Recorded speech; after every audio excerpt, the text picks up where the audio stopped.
Russia and Ukraine said they had exchanged 60 prisoners of war on each side in the latest of a series of such swaps. Ukraine's presidential chief of staff, Andriy Yermak, said the returned soldiers included dozens who had held out in the besieged Azovstal steelworks in city of Mariupol. Russia's defense ministry said the freed Russian soldiers would be flown to Moscow to receive medical care and psychological support. A drone attack has set an oil storage tank on fire at an airfield in Kursk, the Russian region's governor, Roman Starovoyt, has said. Video footage posted on social media showed a large explosion lighting up the night sky, followed by a substantial fire at the airfield 175 miles, 280 kilometers, from the Ukrainian border.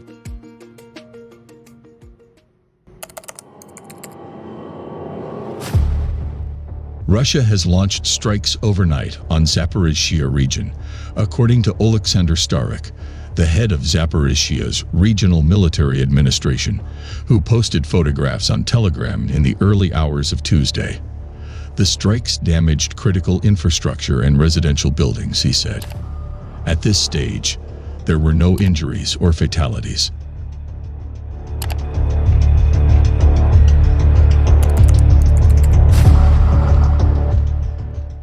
Russia's defense ministry has said it has deployed mobile coastal defense missile systems on a northern Kuril Island, part of a strategically located chain of islands that stretch between Japan and the Russian Kamchatka peninsula. Japan lays claim to the Russian-held southern Kuril Islands, which Tokyo calls the Northern Territories, a territorial row that dates to the end of the Second World War, when Soviet troops seized them from Japan.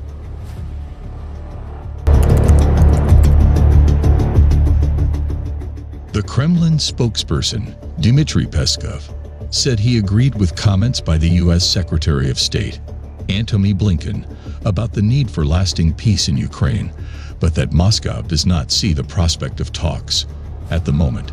He added that in order for talks to happen with potential partners, Russia would need to fulfill the goals of its special military operation.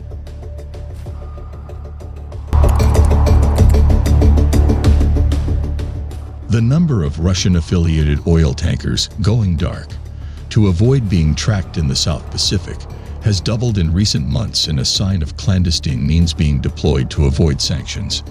By switching off their tracker systems on the high seas, the ships can quietly transfer oil onto tankers without links to Russia so as to avoid their oil exports being flagged.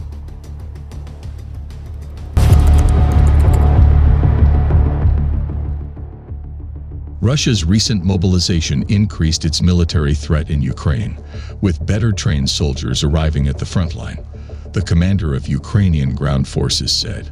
But Russia was using a lot of old equipment because it had no other way of replenishing supplies, and the Russians had made only slow progress around Bakhmut, one of the main battle zones in eastern Ukraine, Reuters reported.